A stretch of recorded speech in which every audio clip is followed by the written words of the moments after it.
સાવિત્રી આજે શું બનાવ્યું છે? જો મમ્મી આજે દાલ બાટી બનાવી છે.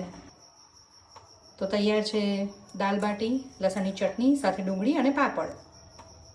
દાલ બાટીની દાળ બનાવવા માટે 1 વાડકી તુવરની દાળ, 1 વાડકી ચણાની દાળ, 1 વાડકી છોડાવાળી મગની દાળ અને અડધી વાડકી મસૂરની દાળ.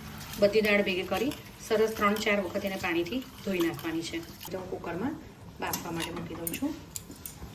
4 થી 5 વિસલમાં દાળ ચડી જાય છે.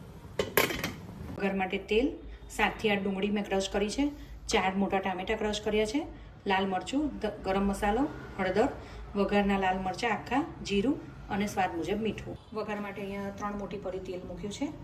તેલ થાય એટલે એમાં જીરું, આખા લાલ મરચાં, ડુંગળી એડ કરી ડુંગળીને બરાબર શેકી લઈશું. ટામેટા એડ કરીશું. ટામેટાનું બધું પાણી અબ્સોર્બ થઈ જાય એટલે આપણે એમાં દાળ એડ કરવાની છે અને મસાલા.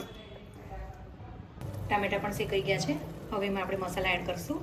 3 ચમચી મરચું છે, 1.5 ચમચી ગરમ મસાલો અને 1 ચમચી હળદર. બધા મસાલા સરસ મિક્સ કરી અને 2 થી 5 મિનિટ માટે મસાલાને પણ ડુંગળી ટામેટામાં શેકી લઈશું. ગ્રેવી સરસ થઈ ગઈ છે. તેલ પણ ઉપર આવીને છૂટું થઈ ગયું છે. હવે એમાં આપણે બાફેલી દાળ એડ કરી દઈશું. થોડું પાણી એડ કર્યું છે અને હવે એને 1 થી 2 ઉભરા આવે ત્યાં સુધી ઉકાળવાની છે. સ્વાદ મુજબ આપણે મીઠું એડ કરી દઈશું.